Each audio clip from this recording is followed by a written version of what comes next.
The fourth key to good pool care is water testing.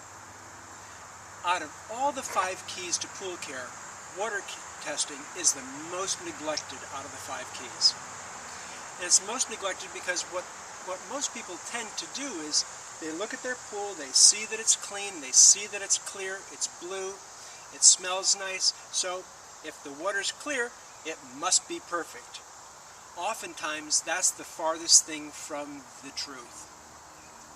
Testing is simple. It typically takes less than a minute's time. Testing is also simple because you really need to do it once each week. If you want, twice a week is really good. If the pool's getting a lot of usage, you may want to do that to a daily test. It doesn't hurt.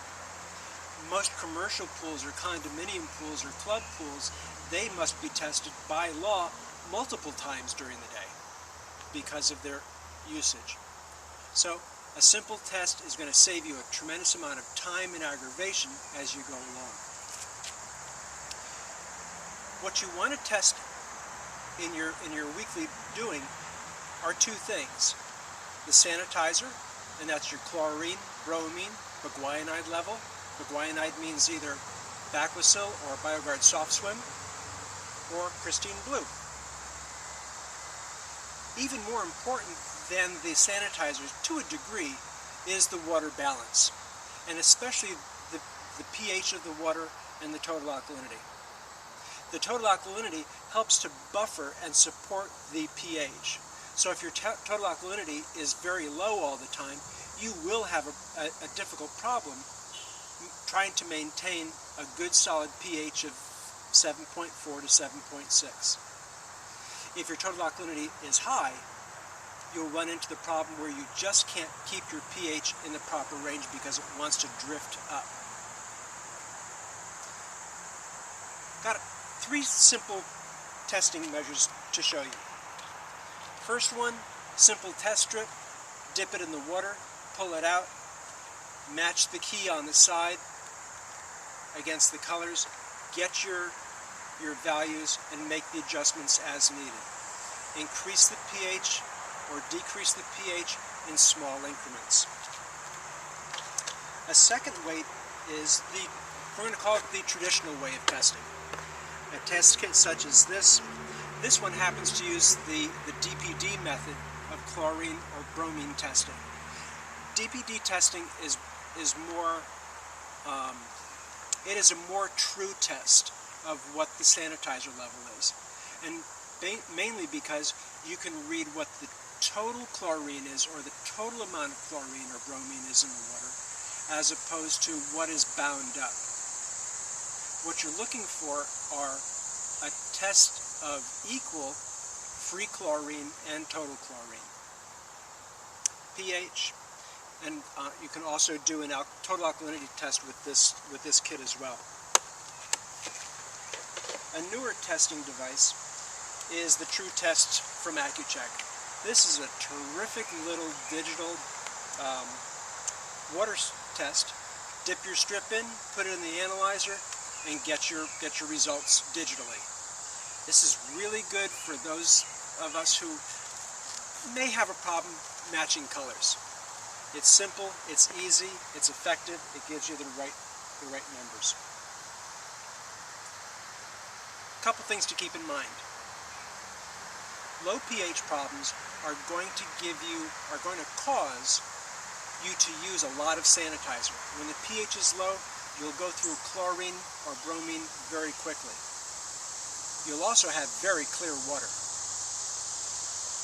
Sometimes it gets so clear and you're going through so much chlorine that you'll actually cause hair to turn green, especially those of you who may have blonde or light-colored hair. High pH problems will tend to be the chlorine or bromine or the sanitizer working more slowly, which will then lead to cloudy water because of the buildup of bacteria and the eventual algae growth.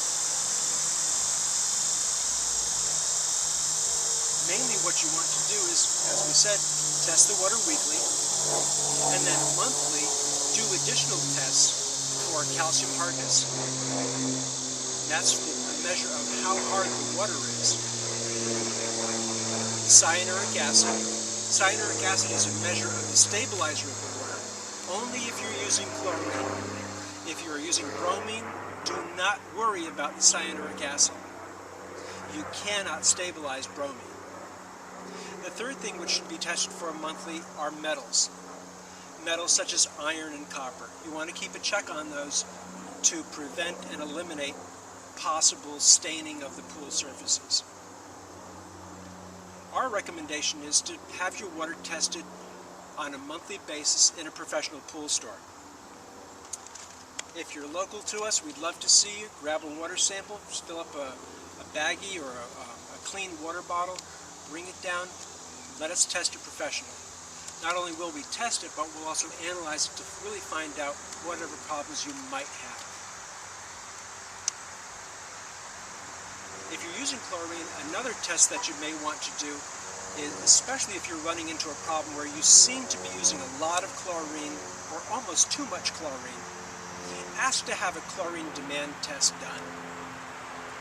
Oftentimes with regular testing, you may see that there's a small difference between the total chlorine and the free chlorine, which we want to eliminate, but the chlorine demand test will go beyond that.